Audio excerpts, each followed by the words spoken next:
Tunggal putri Indonesia Gregoria Mariska Tunjung mengatakan fokus dan ketenangan menjadi kunci kemenangannya dan maju ke babak semifinal Kumamoto Masters 2023. Kepastian menuju babak 4 besar Gregoria raih setelah menang atas wakil Singapura Yeo Jia Min di perempat final, dengan skor 22-20, 21-19, Jumat, 17 November 2023. Gregoria mengatakan, pertandingan berlangsung cukup sengit dengan kedua pemain sama-sama menemukan cara untuk memegang kontrol permainan.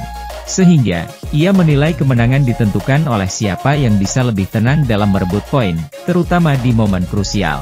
Secara keseluruhan Yeo Jia Min hari ini bermain sangat bagus. Dia bisa menemukan celah saya juga.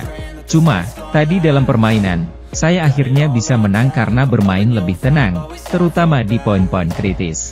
Sebaliknya lawan malah bermain buru-buru dan melakukan kesalahan sendiri, ungkap Gregoria dikutip dari keterangan singkat PBSI. Lebih lanjut, Gregoria pun mengaku senang dengan hasil dan penampilan hari ini karena tadi ia sempat beberapa kali tertinggal dan tetap bisa bermain begitu tenang. Saat tertinggal di game pertama dan kedua, saya tidak berpikir mau mengejar.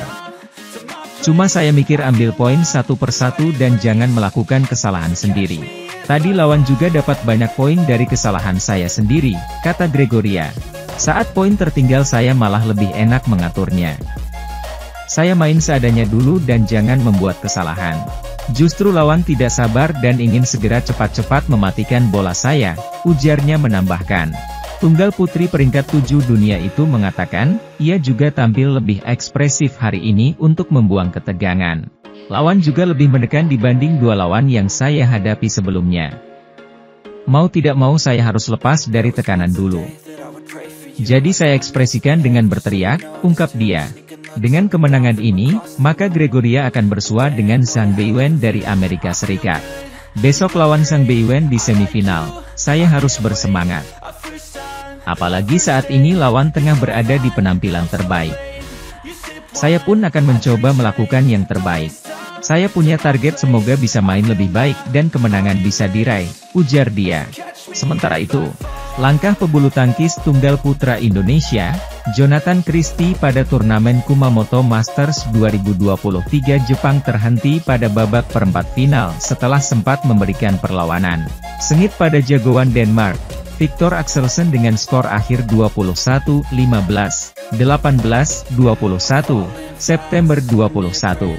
Pada pertandingan yang berlangsung di Kumamoto Prefectural Gymnasium, Jepang, Jumat 17 November, Jonathan membuat tunggal putra peringkat 1 dunia itu tak berkutik pada game pertama.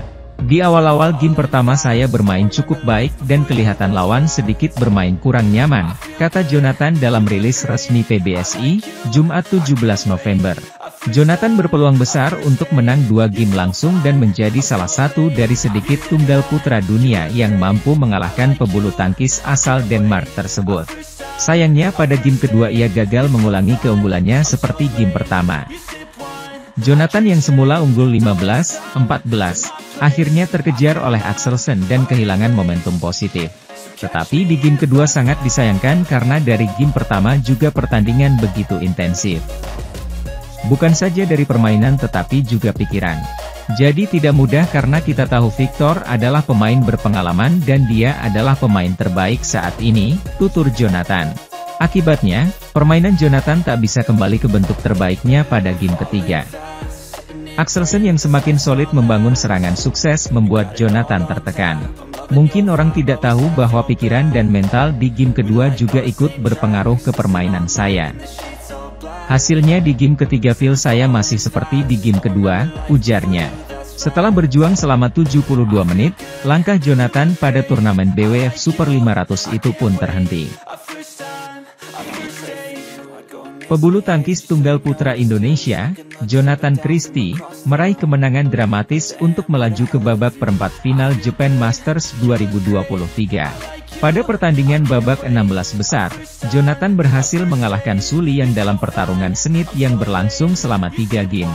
Pertandingan berakhir dengan skor 19-21, 21-11, 22-20 setelah durasi 1 jam 20 menit.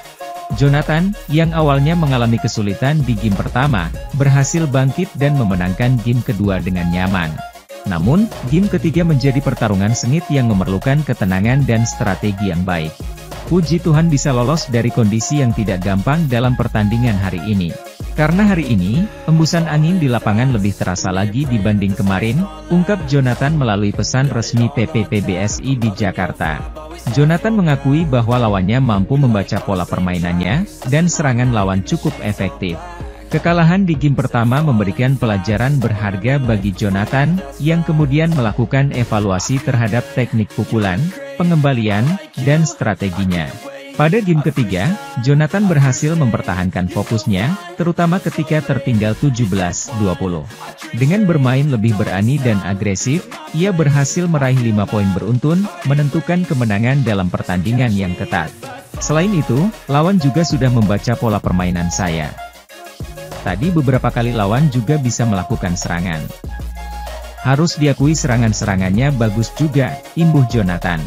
Jonathan Christie menyatakan bahwa strateginya fokus pada penggunaan pukulan dari depan untuk maksimal efektivitas, sambil menghindari memberi lawan kesempatan untuk menyerang dengan mudah.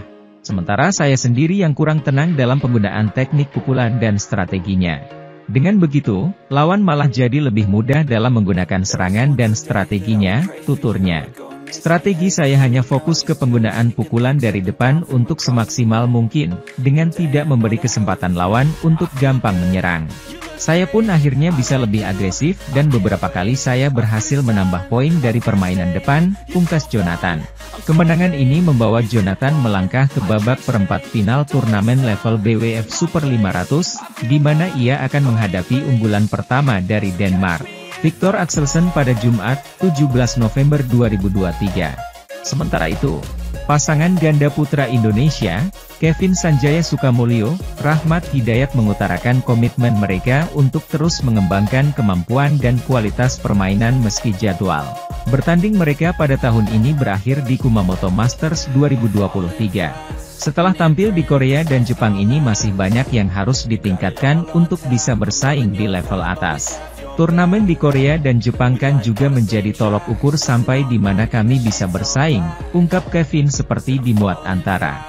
Menurut pasangan anyar tersebut, turnamen level BWF Super 500 di Jepang tersebut menjadi agenda terakhir mereka tahun ini dan kemungkinan baru kembali tampil musim depan. Tahun ini turnamen yang kami ikuti sudah selesai. Kami tidak tampil di India, Desember. Untuk tahun depan kita lihat saja nanti bagaimana, tutur Kevin. Perjalanan Kevin Rahmat pada debut mereka tahun ini terbilang singkat, karena baru menjalani 2 turnamen di Korea dan Jepang pada bulan ini.